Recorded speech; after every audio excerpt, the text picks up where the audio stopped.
You need to leave. Now, before I have you arrested. Victoria Crawford stood between a black man and the VIP table he'd reserved. Midday sun blazed across the rooftop lounge.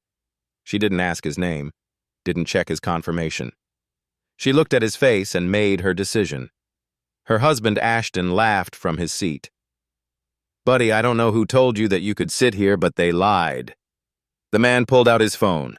Reservation confirmed. Payment cleared. Table 22. The empty one right behind them, still marked reserved. Victoria crossed her arms. "That's not your table anymore. We don't serve your kind here." Conversation stopped. Forks hit plates. A woman gasped. Phones came out. Nobody moved to help.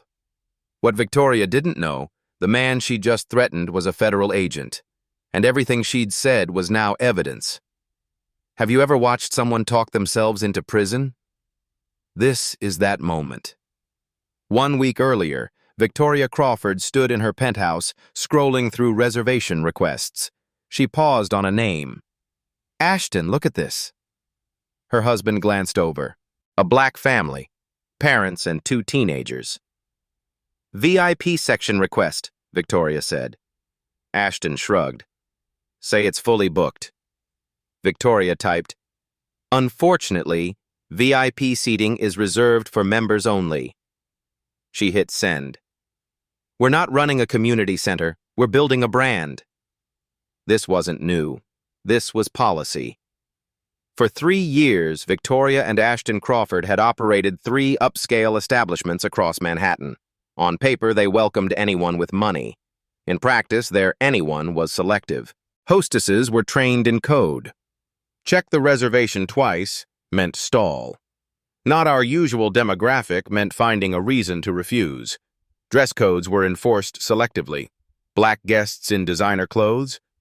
Sneakers violate policy. White guests in casual wear? Right this way. Reservations disappeared from the system, but only for certain names. Tables were double booked. Payments failed, despite successful charges. Nobody called it discrimination. They called it curation. The complaints started quietly. Social media posts, community forums. A black accountant turned away. An Asian couple told them their reservation didn't exist. A Latino businessman seated by the kitchen while white walk-ins got window tables. The pattern was obvious to those experiencing it, but patterns need proof. 7 months ago, 23 complaint forms landed on Special Agent Elijah Bennett's desk. FBI Civil Rights Division, Lower Manhattan Field Office. Same 3 establishments, same owners, same language in every rejection. Elijah read them carefully. He'd been with the Bureau 9 years. He recognized coded discrimination when he saw it. His supervising agent, Priya Patel, appeared at his desk. The Crawford complaints? 23 incidents in 18 months. Social media doesn't hold up in court. Elijah tapped his pen. "We need first-hand evidence, pattern or practice documentation. You volunteering?" "I've done undercover work before." Patel crossed her arms. "Not like this. You'd document your own discrimination." Elijah looked at the files. 23 people were ignored. How many others just absorbed it and stayed silent? "I'll do it." The plan was simple. Make legitimate reservations under his real name. No deception. Dress appropriately. Follow every rule. If treated differently than white guests, capture it on a body camera. Over 6 months, he visited 2 Crawford locations. At first, his confirmed reservation couldn't be found. He was seated at the worst table near the kitchen. A white couple without a reservation got a premium booth immediately. He recorded everything. At the second location, he was told ties were required. He returned in a full suit. The hostess said VIP was members only. Behind him, a white man in casual clothes walked straight into VIP. He recorded that too. But he needed more. He needed them to say it clearly, undeniably. So he booked their flagship rooftop location.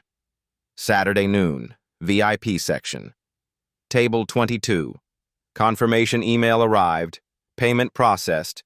Reserved under Elijah Bennett. The night before, he reviewed his case file. 6 months of evidence, witness statements, financial records showing discriminatory membership patterns, internal emails Victoria sent to staff. Be selective. We're building a brand, not a community center. His phone buzzed. Agent Patel. Ready for tomorrow? Ready? Remember, don't argue. Document. Let them show you who they are. Elijah looked at the photo on his desk. His younger brother in his FBI uniform. The brother who'd been profiled despite carrying a badge. I'll let them talk, Elijah said. And every word becomes evidence. Saturday morning arrived. Elijah dressed in a clean blazer and pressed slacks. Professional but not ostentatious. He checked his lapel pin. The body camera was barely visible, already recording. He arrived at the rooftop lounge at 11:55. 5 minutes early. The entrance was busy. Midday sun lit up the space. Families having brunch, business meetings.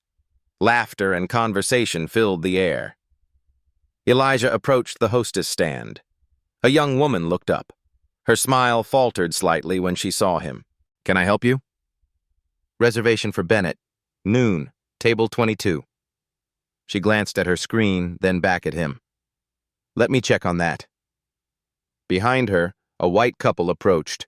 No greeting from them. The hostess immediately smiled. Welcome back. Your usual table? Perfect, the man said. They walked past Elijah without a reservation check. The hostess returned.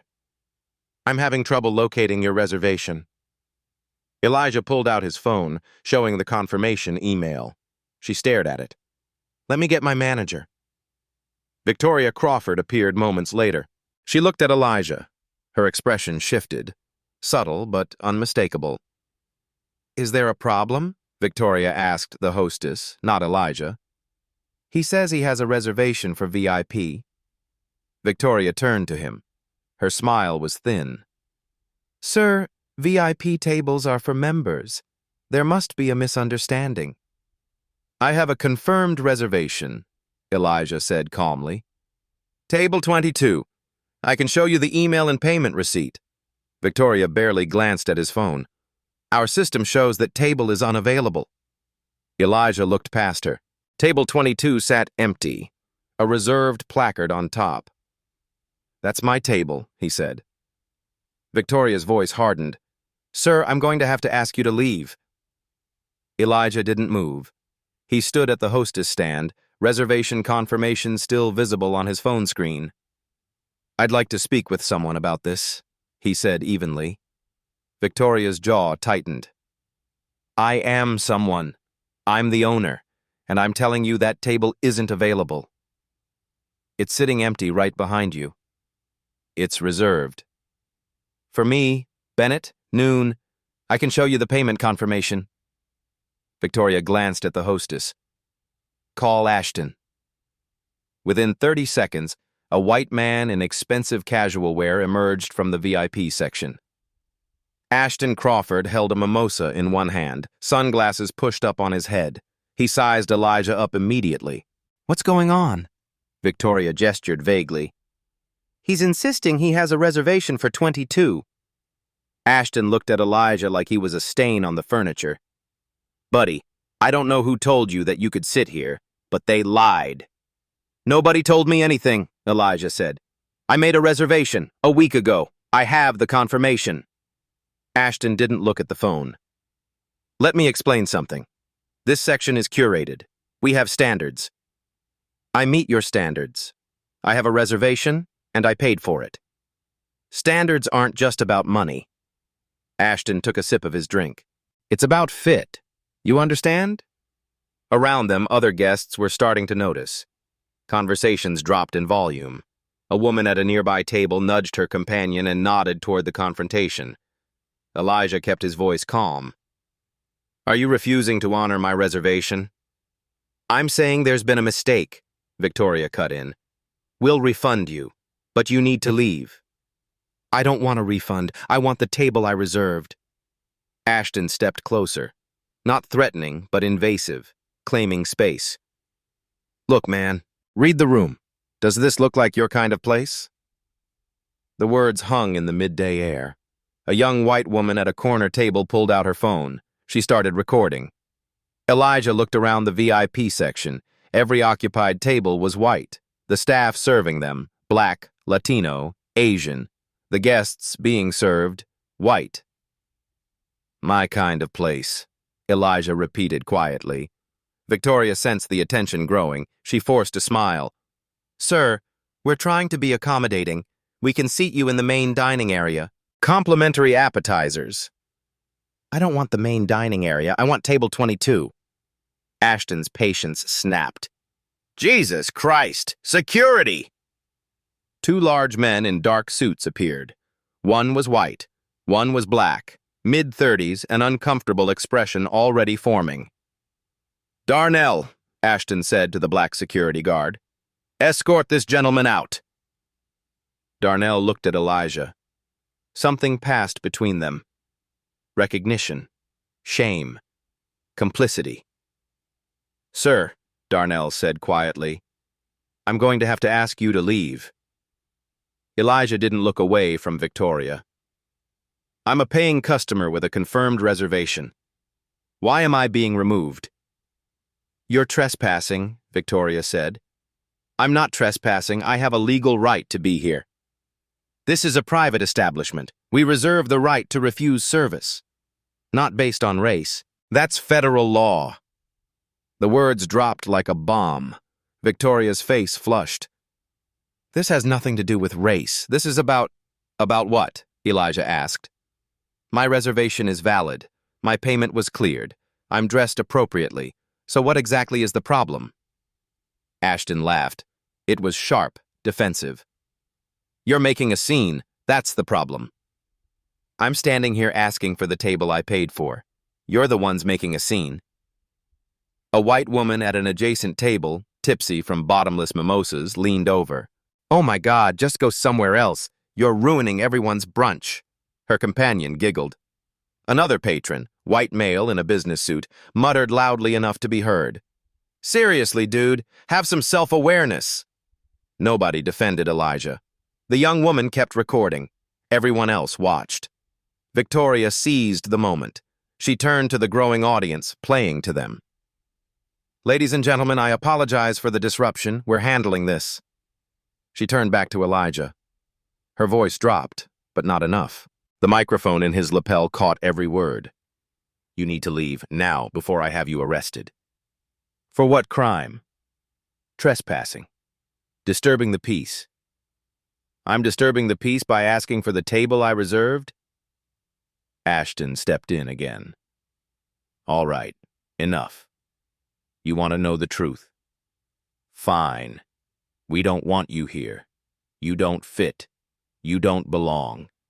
This place isn't for people like you. People like me. Yeah. People who don't understand what we're building here. Victoria put a hand on Ashton's arm, but her words betrayed her. What my husband means is that our VIP section has a certain clientele, a certain standard. And I don't meet that standard. Frankly? No. Elijah looked at her for a long moment. Say that again. Clearly. Victoria crossed her arms, emboldened by the audience's silence. That's not your table anymore. We don't serve your kind here. The rooftop went dead silent. Someone gasped. The young woman recording zoomed in on Victoria's face. Elijah reached into his pocket slowly. He pulled out his wallet and removed a business card. He held it out to Victoria. She didn't take it. I'm going to leave, Elijah said. But I need you to understand something. I documented everything. The reservation, the payment, the confirmation, your refusal, your exact words. Victoria's smile was venomous. Document whatever you want. This is private property. We have rights. So do I. Ashton waved his hand dismissively.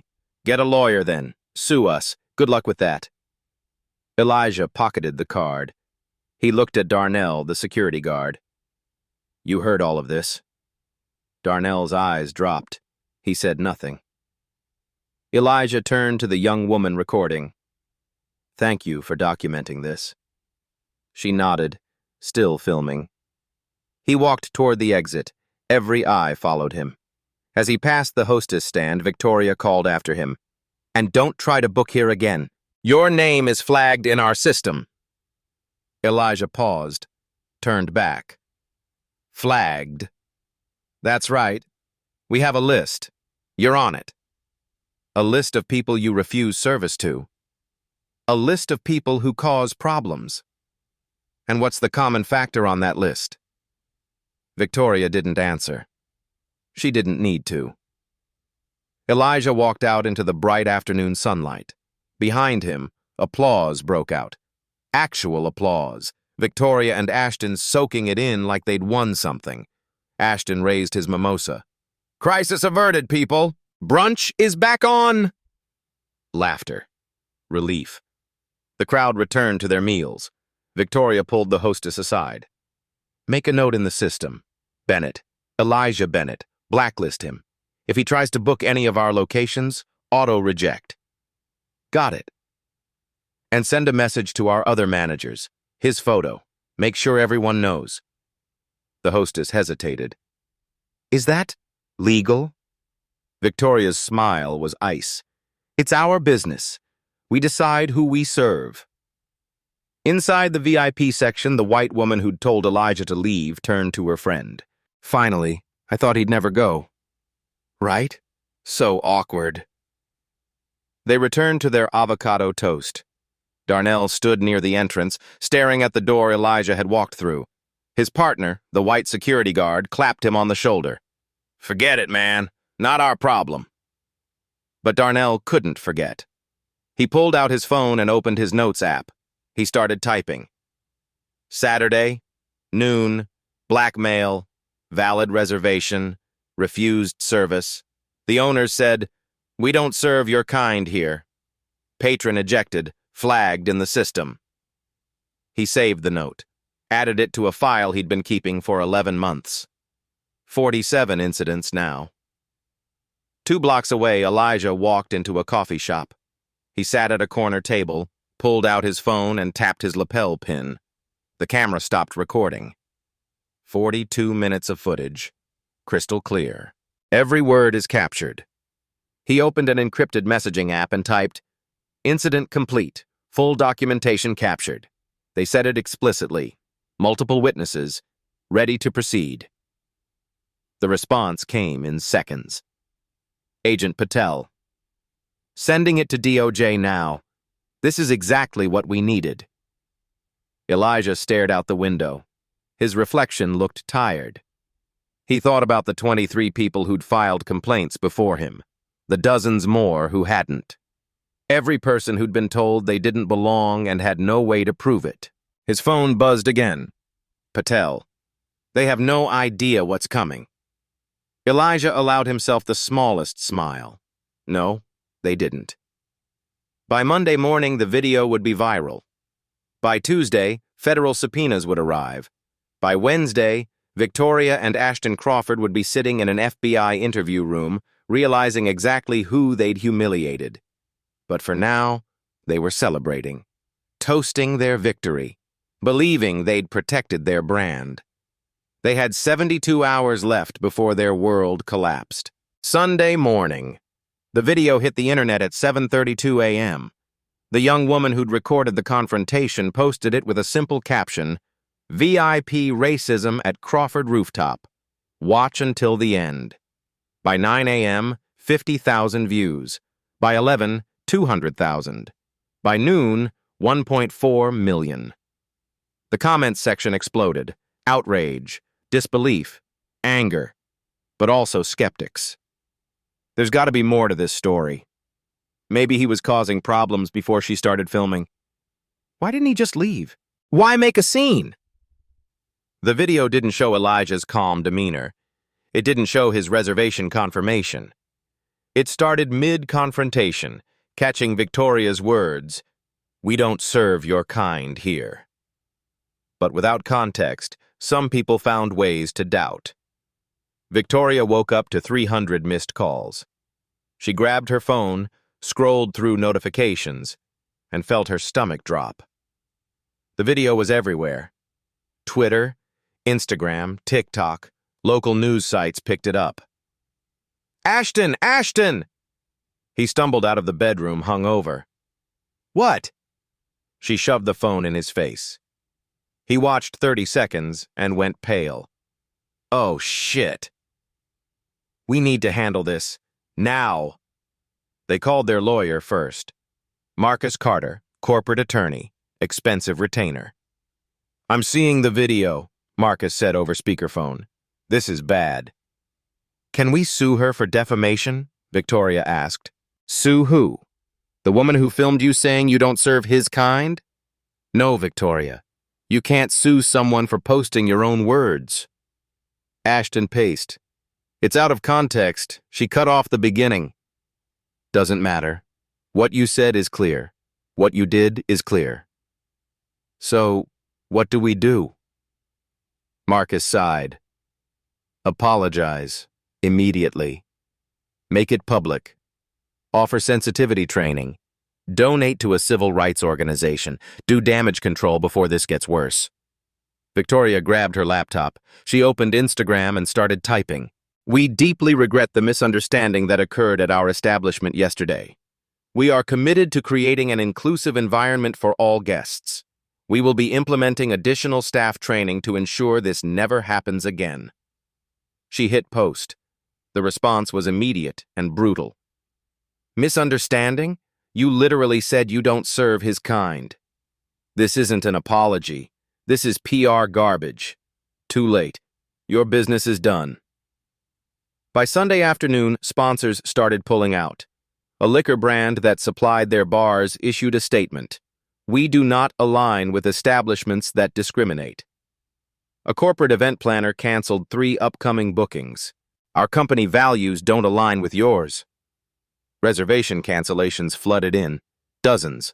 Then hundreds. Victoria tried calling regular customers. Most didn't answer. One did. "Victoria, I can't be associated with this. My firm represents diversity initiatives. If anyone sees me at your restaurant, it was a misunderstanding. It was on video." Click.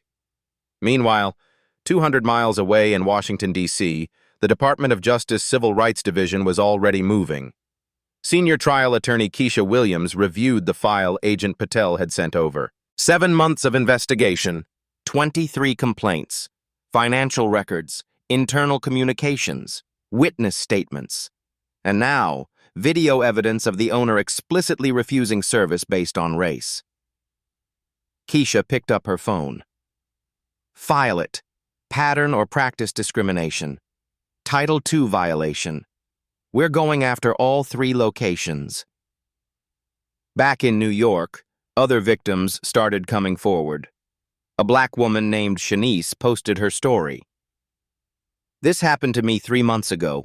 Same restaurant. They said my reservation was canceled, but I had the confirmation email. I thought I was crazy." An Asian couple shared their experience.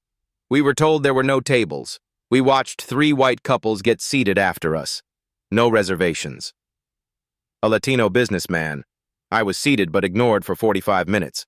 White couple next to me got served immediately." The pattern was undeniable. FBI tip line lit up.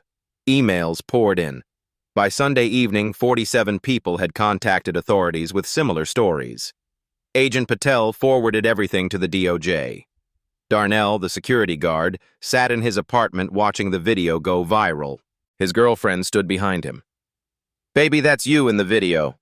"I know. You just stood there." "I was doing my job." She crossed her arms. "Your job was to throw out a man who had a reservation because your boss is racist?" Darnell closed his eyes. "What was I supposed to do?" "Not that." He thought about Elijah's face. The calm, the dignity, the way he'd looked at Darnell like he understood. Darnell opened his phone and pulled up his notes. 47 documented incidents over 11 months. He'd been complicit in every one. His girlfriend watched him. What are you going to do? Darnell stared at his screen for a long time. Then he Googled, FBI Civil Rights Division Complaint Hotline. Monday morning, 9 a.m. A process server walked into Crawford rooftop. The manager was setting up lunch service. Can I help you? The server handed over an envelope. Federal subpoena. You've been served. The manager opened it. Her hands started shaking. United States Department of Justice, Civil Rights Division, pattern or practice investigation. Request for all business records, internal communications, reservation logs, staff training materials, financial records, membership applications. She grabbed her phone and called Victoria. We just got served. Federal subpoena. The FBI wants everything. Victoria's voice cracked. The FBI? Over a viral video? It says civil rights investigation, pattern or practice discrimination. That's insane. We'll fight this. Victoria, they want 7 years of records. Silence on the line. Victoria? Get Marcus on the phone, now. The manager hung up and stared at the subpoena.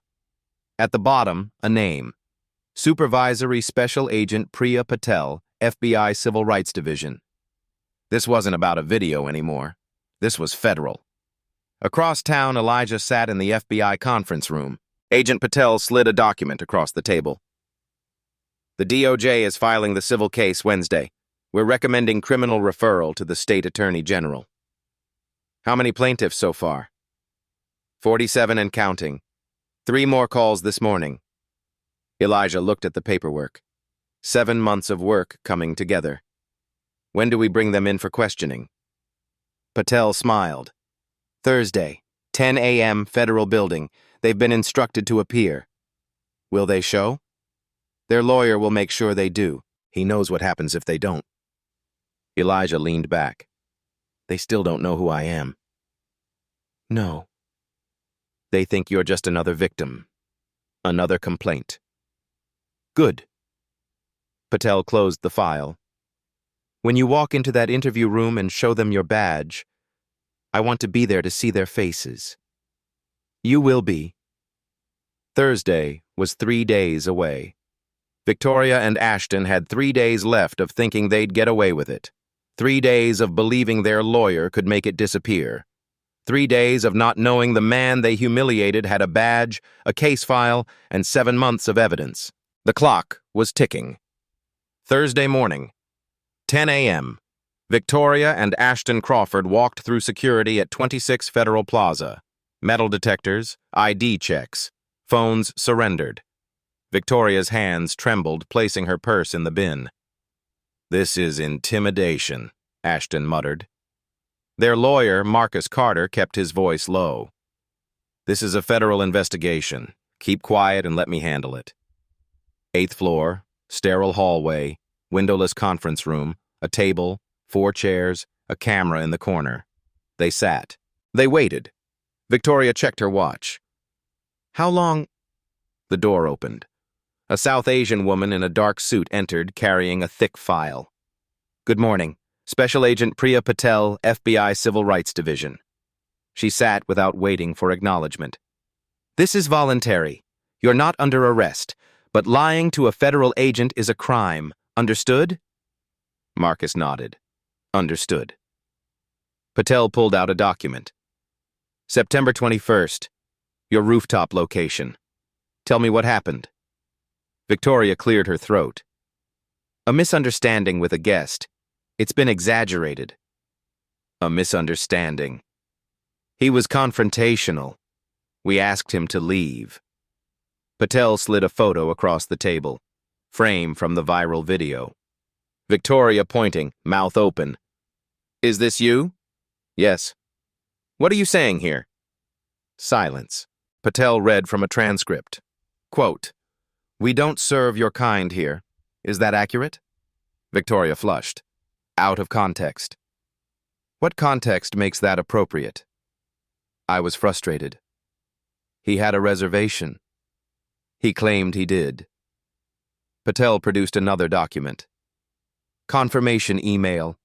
Elijah Bennett, September 14th, Table 22, noon. $325. Paid. She slid it over. Victoria stared. Valid reservation. Confirmed. Paid. Why refuse service? The table was double booked. Was it? Pause. Patel pulled out system logs. Table 22, that day, 1 booking, Elijah Bennett. No conflicts, no errors. Ashton leaned forward. We have the right to refuse service. Private property. You're a place of public accommodation. Title II, Civil Rights Act of 1964. You cannot refuse service based on race. Marcus shifted. Patel opened the thick file. This isn't one incident. Pages spread across the table. 47 individuals, similar treatment, all people of color, all with valid reservations. She displayed a chart. Names, dates, patterns. Black couple, designer clothes, told sneakers violated dress code, photo shows dress shoes. Asian family, reservation confirmed, told table unavailable, footage shows it empty for 2 hours. Latino businessman, payment processed, told it failed. She looked up. 47 incidents, 18 months. That's pattern or practice. Victoria's voice rose. People complain. We subpoenaed internal communications. Patel slid an email forward. Victoria to staff, 4 months old. Quote, be selective about walk-ins. We're building a brand, not a community center. Victoria went pale. Text message, Ashton to door staff. Quote, use your judgment on who fits the vibe. You know what I mean. Ashton's jaw clenched. Coded language, Patel said. The pattern shows what you meant. Marcus touched Victoria's arm. Don't respond. They don't have to. Evidence speaks. Patel gathered documents. The DOJ will file a civil lawsuit, pattern or practice discrimination. We're referring to the State Attorney General for criminal charges. Victoria's voice broke. Criminal? Unlawful discriminatory practice, misdemeanor, conspiracy charges possible. We'll lose everything. That's possible. Ashton stood. We're done. We're not... Sit down, Mr. Crawford. The voice came from the doorway. Everyone turned. A black man in a dark suit entered. FBI badge on belt. ID lanyard visible. He carried a folder. He sat directly across from them. His face was calm, familiar. Victoria's eyes widened. Her mouth opened. Ashton stared. You're Special Agent Elijah Bennett, FBI Civil Rights Division. Silence. Victoria gripped the table. You're FBI? Yes. You lied. I made a reservation under my real name, dressed appropriately, followed every rule. I never misrepresented myself. You let us think. I'll let you show who you are. Ashton's face reddened. This is entrapment! Entrapment requires inducement. I made a legal reservation. You chose to refuse service. You chose your words. Marcus closed his eyes. Elijah opened his folder. 7 months investigating, 23 victim complaints, financial records showing discriminatory approvals, staff testimony, internal communications. He pulled out a lapel pin. Saturday, I wore this. FBI body camera. 42 minutes. Everything recorded. He looked at Victoria. Every word is evidence. Victoria's hands shook. We didn't know you were FBI. If we'd known, you would have treated me differently because of my job, but you had no problem treating me that way because of my race. The truth landed. Ashton turned to Marcus. Can they do this? Marcus's voice was flat. Undercover work is standard. He used his real name, made a legitimate reservation. Your actions were based on appearance. Elijah leaned forward. The DOJ files a civil suit tomorrow. Pattern or practice discrimination, injunctive relief, compensatory damages, civil penalties up to $300,000. Victoria gasped. Liquor license is under review. Business partners being contacted. Every victim is notified of class action rights. He paused. State AG reviewing for criminal prosecution. Ashton slumped. Elijah stood. Agent Patel will provide documentation. You'll be escorted out. Victoria's voice cracked. Please. We'll lose everything. Please. Elijah stopped. Turned. You told me I needed to understand your restaurant wasn't my kind of place. Let me help you understand something. He met her eyes. Equality isn't negotiable. It's the law. The law doesn't care about your brand. It cares about justice. He moved to the door. You made money excluding people like me. Now you pay for it. He left. Victoria buried her face. Ashton stared blank. Patel stood. You'll receive formal notice within 48 hours. She left them shattered. Hallway. Elijah exhaled. Patel joined him. How do you feel? Tired. That was perfect. It's not perfect. There are thousands more like them.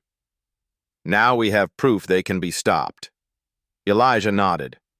One down. The news broke Friday morning. FBI investigating Manhattan restaurants for civil rights violations. Victoria and Ashton's faces appeared on every local station. Not mugshots, but close enough. Professional photos pulled from their business website, now framed as suspects. The headline scrolled beneath. Owners accused of systematic discrimination. Social media erupted. The guy they kicked out was the FBI. This is perfect. They really said we don't serve your kind to a federal agent. I can't. This is what happens when racism meets consequences.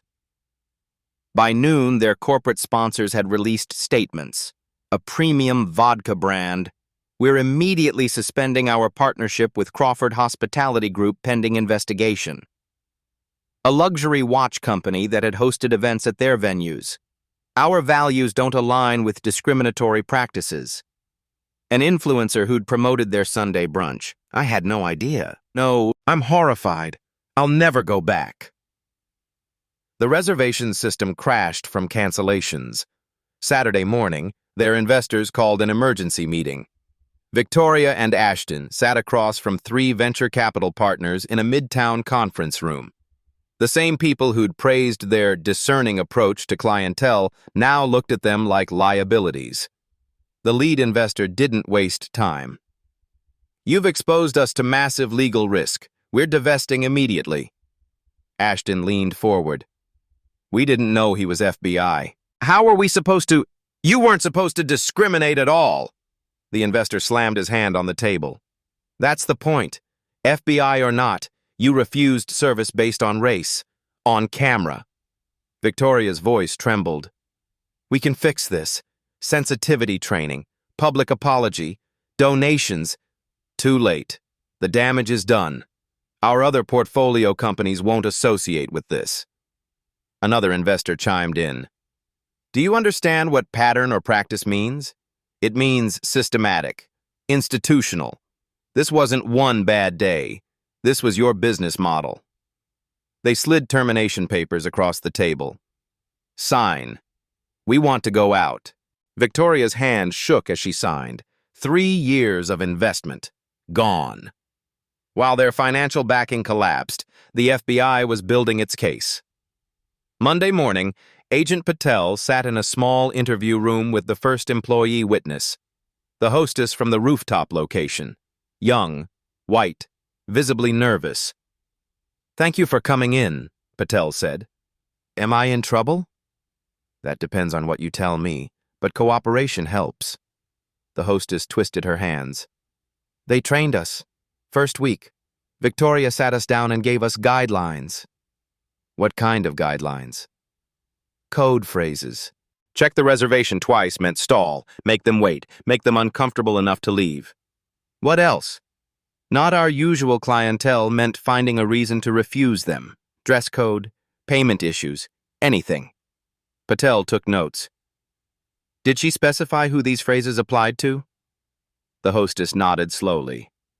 She never said it directly. but the training materials had example photos.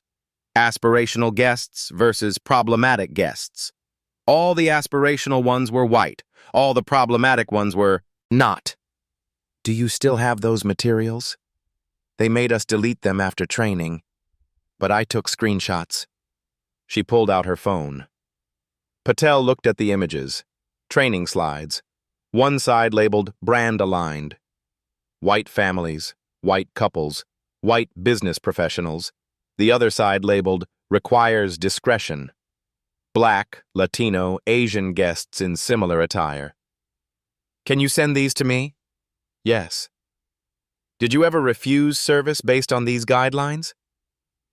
The hostess's eyes filled with tears. Yes. I'm sorry, I needed the job. I thought if I didn't follow instructions, I'd get fired. How many times? I don't know, dozens, maybe more? Patel's expression remained neutral. Did other staff follow the same guidelines? Everyone. Hosts, servers, managers. It was policy. Thank you. We'll need a formal statement. Next interview, a bartender.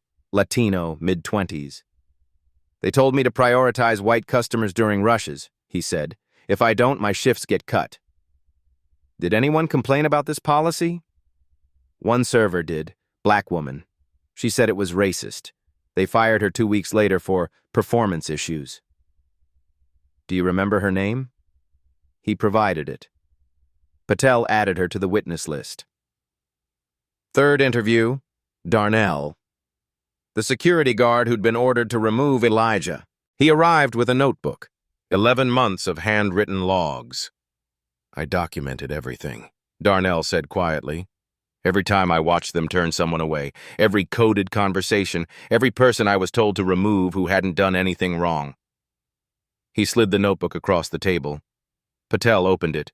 Page after page, dates, descriptions, names when he knew them. Why did you keep this? Because I knew it was wrong. I told myself I was just security, not my business, but I was part of it. His voice cracked. That man on Saturday, Agent Bennett, he looked at me, and I saw it. Disappointment. Not anger. Just disappointment. You're doing the right thing now. I should have done it 11 months ago. Elijah entered the room. Darnell stood immediately. Agent Bennett, I'm sorry. I'm so... Elijah raised a hand. You're here now. That takes courage. Thank you. Darnell sat back down, wiping his eyes. While witnesses came forward, FBI forensic accountants analyzed financial records. The numbers told their own story. VIP memberships, 300 applications over 2 years. 73% of black applicants rejected. 12% of white applicants rejected. Income levels, nearly identical. Reservation patterns. Minority guests offered less desirable times and tables at significantly higher rates. Corporate event bookings. Emails showed Victoria telling potential clients they were selective about cultural fit. Only one minority-owned business had ever booked an event. The data was damning. By Tuesday, the victim count had grown to 62. Agent Patel interviewed a black woman named Shanice, mid-30s, accountant. I was celebrating my promotion, Shanice said. I'd worked 5 years for it. I wanted somewhere nice. I made a reservation 3 weeks in advance. What happened? They canceled it the day before. Said there was a system error. I called back. I made another reservation. They canceled again. Same excuse. Did you complain? To who? I had no proof. I just felt stupid, like maybe I really didn't belong there. Her voice wavered. I saw the video Saturday. I saw him standing there, calm, and I saw myself. How many times did I just accept it? Patel touched her hand. You're part of the case now. You'll be heard. Another victim, Dr. James Carter and his wife, both physicians. We reserved it for our anniversary, Dr. Carter said. When we arrived, they said our table was given away. We showed confirmation. They said there was nothing they could do. His wife continued. We watched 3 white couples get seated after us. No reservations. They just walked in. We left. What else could we do? File a complaint? We're busy. We have patience. We didn't think anyone would care. We care now, Patel said. A young LGBTQ interracial couple. 2 men, 1 black, 1 white. They told us we were too affectionate, the black partner said. We were holding hands, at a table. Straight white couples were literally making out at the bar. They moved us to a back corner, said it was more private. It was next to the bathroom. Story after story, pattern after pattern. Wednesday morning, Victoria made a catastrophic decision. Against Marcus's explicit advice, she scheduled a TV interview. Local news, damage control attempt. She sat across from the reporter, makeup perfect, expression practiced. Reporter: Ms. Crawford, do you deny refusing service to Agent Bennett? Victoria: I didn't know he was FBI. If I had known... Reporter: So you would have treated him differently based on his occupation, but not based on his race? Victoria faltered. That's not... I mean, we treat all guests. Reporter: The video shows you saying we don't serve your kind here. What did you mean by that? It was a heat of the moment. But what did you mean? What kind were you referring to? Silence. The clip went viral within hours. Lounge owner can't explain your kind comment. By Wednesday afternoon, the class action lawsuit was filed. Civil rights law firm, 62 plaintiffs, $10 million in damages. The press conference was covered by national media. Attorney: Our clients experienced systematic humiliation. They were made to feel unwelcome in public spaces. The psychological harm is real. The financial harm is real, and we will seek full accountability. A plaintiff spoke. Shanice, the accountant. This isn't just about money. It's about being believed. For years, I thought maybe I was being too sensitive. Maybe I was imagining it. Now I know I wasn't. And that matters. Thursday, the New York State Attorney General announced criminal charges. Press conference. State Capitol. Discrimination isn't just immoral. In New York, it's criminal. We're charging Victoria and Ashton Crawford with unlawful discriminatory practice under state human rights law. Potential sentence: up to 1 year. Fines up to $50,000 each. Permanent criminal record. Victoria watched the announcement from her apartment. The penthouse was already listed for sale. She turned to Ashton. We're going to jail. He didn't answer. He was staring at his phone. His family's lawyer had sent a message. Your parents have decided to cut financial support. You're on your own. His trust fund, his safety net, gone. Staff were abandoning the restaurants in waves. Servers quit. I can't have this on my resume. The head chef resigned. I won't be associated with this. Even the cleaning crew found other contracts. By Friday, all 3 locations had closed. Not enough staff to operate. Signs on the doors. Temporarily closed. Everyone knew it was permanent. Elijah spent the week in depositions, documenting everything, building the case brick by brick. Friday evening, he sat in his apartment reviewing files. His brother called. Also FBI, based in Philadelphia. Saw you on the news. Are you good? Tired. You should be proud. This is huge. Is it? Elijah stared at his notes. 7 months of investigation while they kept discriminating. How many people suffered while I was building a case? You can't save everyone immediately. Systems take time. Justice delayed is justice denied. But you got justice. That counts. Elijah nodded, though his brother couldn't see. Yeah, it counts. Saturday morning, mediation. Neutral location. Federal mediator. Victoria and Ashton on one side with Marcus. DOJ attorneys on the other. The mediator laid out reality. You're facing a federal civil suit. State criminal charges. Class action. Your best option is settlement. Marcus spoke quietly to his clients, then to the room. What are the terms? DOJ attorney. Immediate closure of all locations. $500,000 victim compensation fund.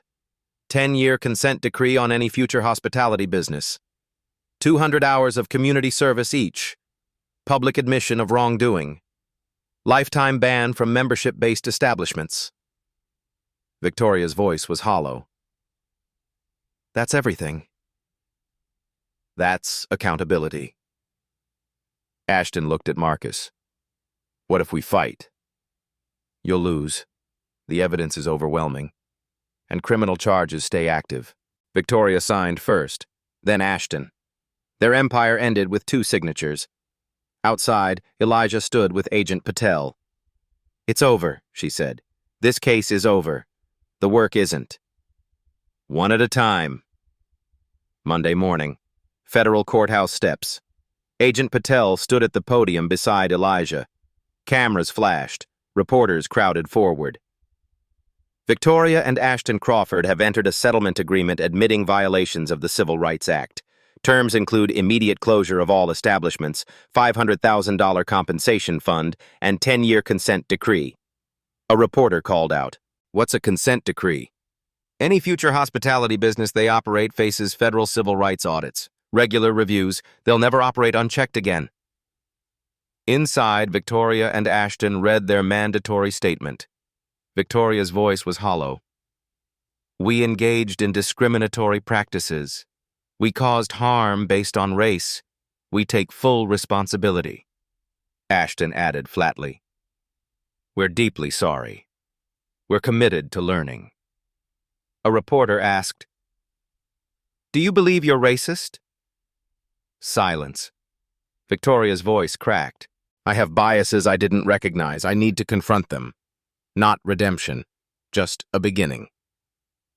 2 weeks later, a victim compensation ceremony. Brooklyn Community Center. 62 people gathered. Shanice, the accountant, spoke.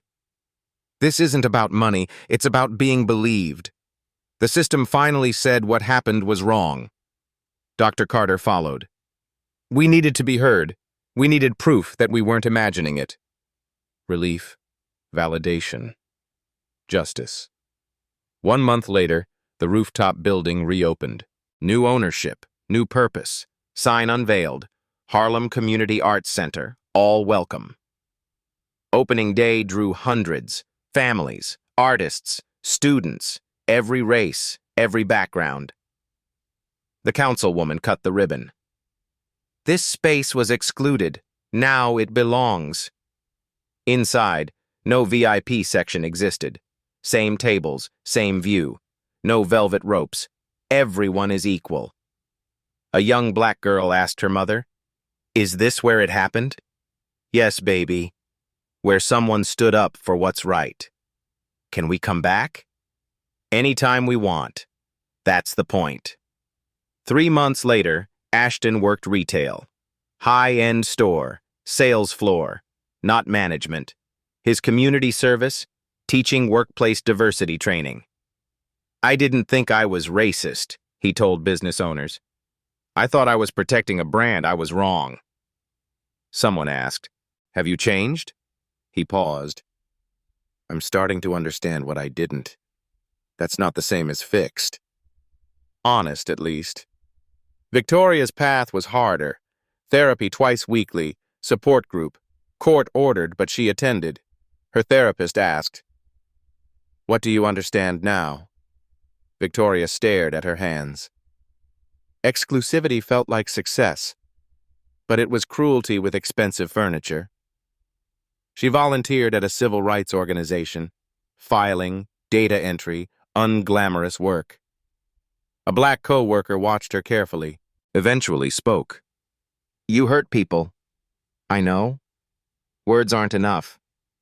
I know that too. Then keep showing up. Victoria did. 6 months later, Elijah was promoted. Supervisory special agent, small FBI ceremony. Agent Patel pinned his new badge. "You've shown what integrity looks like." Elijah addressed the room. "This wasn't about one restaurant. It's about systems. Hundreds more establishments do the same. We have work to do." Darnell attended. He now worked for civil rights advocacy, training security professionals. "I was complicit," he told audiences.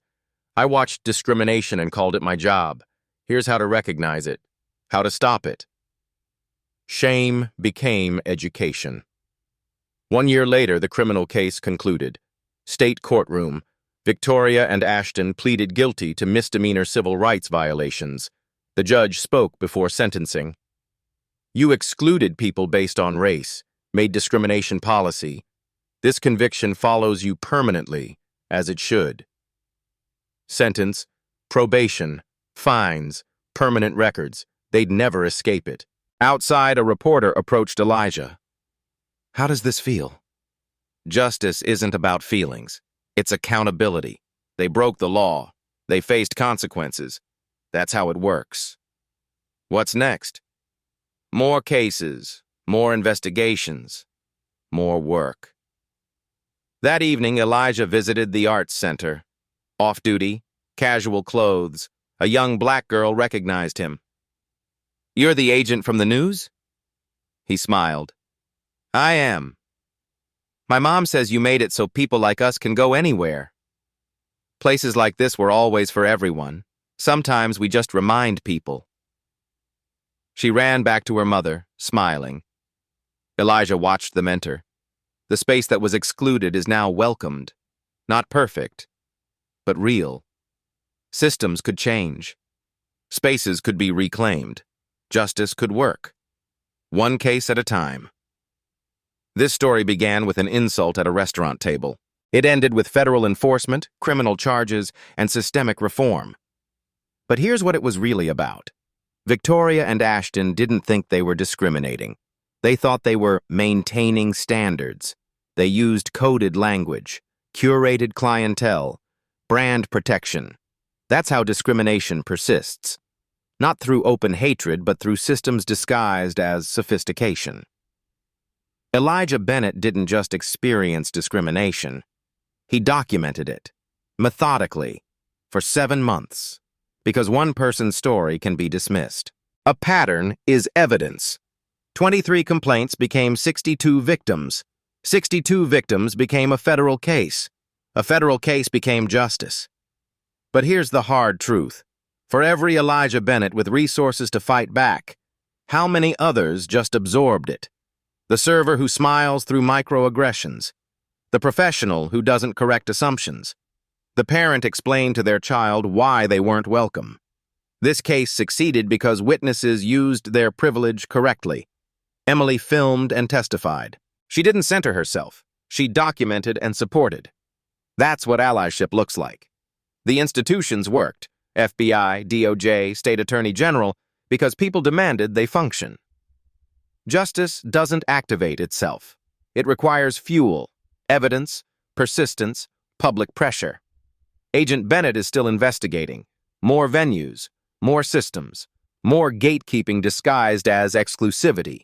And there are more agents, attorneys, activists, and witnesses doing the work. So here's the question we started with. Have you ever watched someone humiliate another person and wondered if karma would catch up? Karma didn't catch Victoria and Ashton. The legal system did, because someone documented it, reported it, and institutions did their jobs. Maybe you're Elijah, someone who's experienced discrimination and can document it. Maybe you're Emily, a witness who can support without centering yourself. Maybe you're Darnell, complicit in a system but capable of choosing differently. Or maybe you run a business, set policies, hire teams, and you need to ask, what am I maintaining, and for whom? If you see discrimination, here's what you do. Document it. Video, audio, screenshots, dates, witnesses, report it. Local Civil Rights Commission, State Attorney General, FBI Civil Rights Division, support victims. Believe them. Amplify them. Testify if needed. If you run a business, audit your practices. Who gets hired? Served? promoted? Train your staff with actionable policies, not generic seminars. Listen to feedback, especially from people who say they feel unwelcome. This story shows what accountability looks like.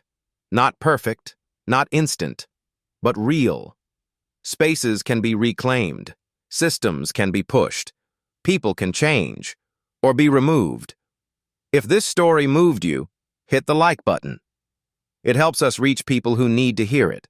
Share it with someone in hospitality, law enforcement, or any field where discretion can become discrimination. Drop a comment. Have you witnessed something like this? What did you do? What do you wish you'd done? Subscribe for more stories about justice, accountability, and building a fairer world. Because these stories aren't entertainment, they're blueprints.